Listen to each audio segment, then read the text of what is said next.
Hello everyone, welcome to the first Small Basic tutorial on how to program in Small Basic. So I'm redoing this series after a while. We today are going to be starting the Small Basic tutorial series. Now this is for anyone who is new and experienced in programming who just want to learn a new language. The reason I've started doing tutorials on Small Basic, I used to do Small Basic tutorials and they just needed to be updated.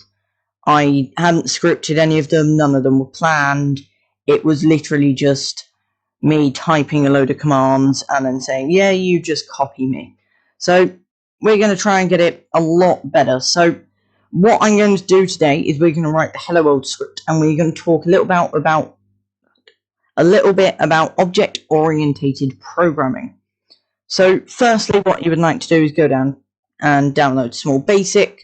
I will leave a link to directly download it in the description, and all you have to do is follow the on-screen tutorial. So just to skip all that bit so we don't spend 20 minutes on how to actually download it, I'm not going to do that today. So if you do want another episode, if you don't want to watch someone download it, then go search for another tutorial. But I will leave a link to download it in the description, so you just click that, press download, and it should run fine. So Small Basic is designed for children, but it can be used for quite a lot of other things. So I have been a professional developer for about 8 years now. I make my own games now. I do quite a lot of different stuff. And one of my first languages to learn was Small Basic. And I actually still come back to it today, mainly to see if I can script in it. But I use Small Basic for prototyping because of how easy it is to use, but then also how nice it is because you can still do file read lines and write lines. You can still have plugins. You can still use 3D coding. It's really, really good in terms of its versatility and how much it can do straight off the bat. There are some few limiting features which we'll get into eventually in this series, but today we're just going to go through Hello World and object-oriented programming, starting off with Hello World. So when you get into Small Basic, you are going to load into this screen. So the first thing you're going to see is this. This is your code window. This is where you're going to be writing all of your scripts, doing all of your actual coding. Now you can resize this, you can do kind of whatever, just don't close it off because we're going to need to do our coding here. Up at the top, you're going to have open, well, new, open, save, save as, import and publish, which you can do if you have an internet connection. You can then do cut, copy, paste, undo, redo, normal stuff, and then you can run and graduate. We'll be getting to graduate soon.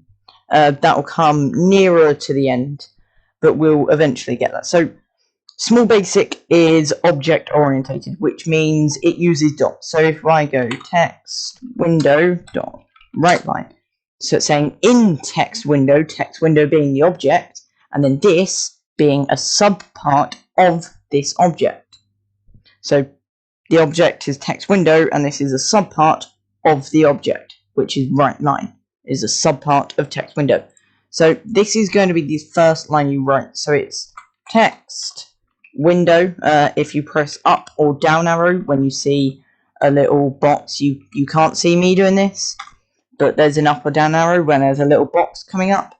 All you have to do is hit enter and it should auto correct it. Then dot right line, and then you open brackets, and in here you need speech marks. It doesn't matter if, well, it has to be these ones because Small Basic doesn't allow for these ones.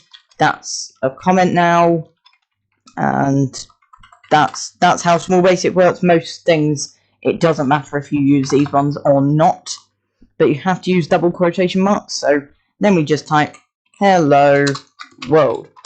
So the hello world function will write a message to the screen. Well, the text window.writeline will write a basic message to the screen.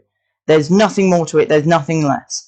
It's just going to write whatever's in these speech marks to the screen. It's going to write everything between here. So hello world. Right, so if we hit run up here, or we press F5 on the keyboard, it will launch this. which our program's launching. I'm just going to fade between scene.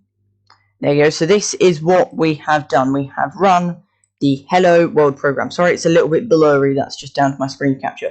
So we have run the Hello World program. It has outputted the line Hello World. That's what it's outputted to the screen because we've done text window dot write line. It's written a line to the text window. So now if we head back to here, you will notice that when you add the dot, there are loads more functions. So today we're going to cover two of the functions, which is dot write line, and we're also going to cover dot foreground color. So foreground color will change the color of the text you're outputting to the screen. This is the one I use the most, other than text window dot write line, text window dot write, and text window dot read. We'll get into the rest of them, but this is one of the ones I use the most. So like the same with text window dot write line, we're going to add two brackets, and inside the brackets we're going to add some speech marks, and then we're going to go for a color. So I'm going to go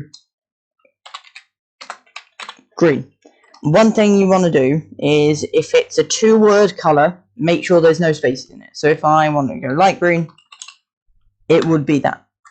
People keep on saying for this that you need a capital at the start.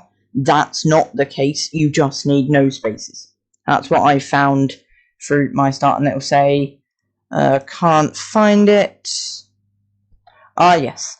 So instead of bracket, it needs to be an equal sign. I haven't programmed in small basic for a little while, so now we're just going to do text window dot write line, and we're going to do the same hello world output as last time, and we're just going to hit 5, and then if I fade over to the next one, you can see it's now all in green. So all of our output here is in green. It's gone purple because I've highlighted it, but now all of our output is in green. So if we hit any key to continue, it just goes off, and now we're back onto the main screen here. So that's kind of going to wrap it up for today. It's been really quick, but I do want to mention one thing. So I'm revamping the tutorial series because of last time it wasn't great, the quality wasn't great, the videos never explained things that well, and it was just, look here, copy me, and then I literally just went, hello everyone, welcome to the video. Today we're going to be doing Hello World, and then I just went,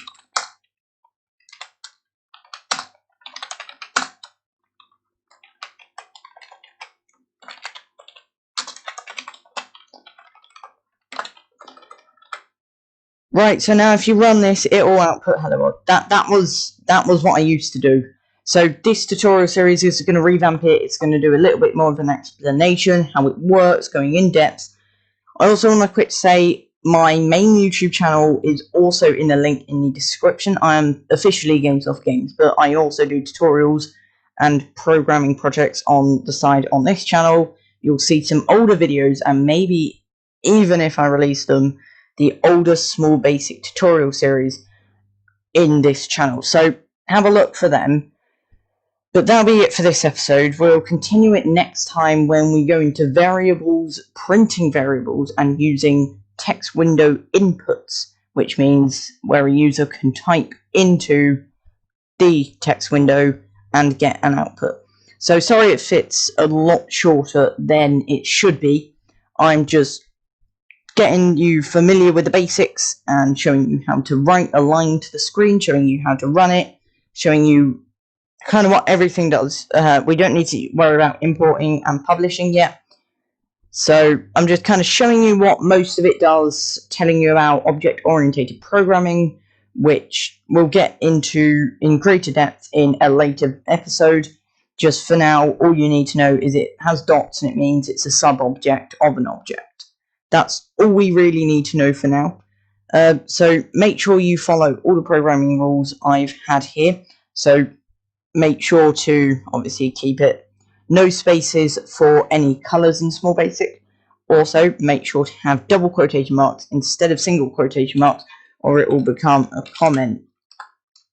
Now comments are, just quick explanation here, comments are little things you add on to a line to say something like this line print hello world to the screen. So that's what a comment does. It doesn't run anything. That's not a line of code. That's just saying this line shows hello world on screen, and then that's the comment, just so we can go back to it later. So if I'd done a comment variables and then I went hello1 equals that, and then I could do printing hello1, and then the comments would just get skipped over, like they're not even there. They're just little bits of text that tell us what's going on, so we can list it out in the program, and it's just easier to understand. So that's going to be it for this episode. I hope you've enjoyed, and I will see you in the next episode, small basic tutorial number 2. So I will see you next time. Goodbye.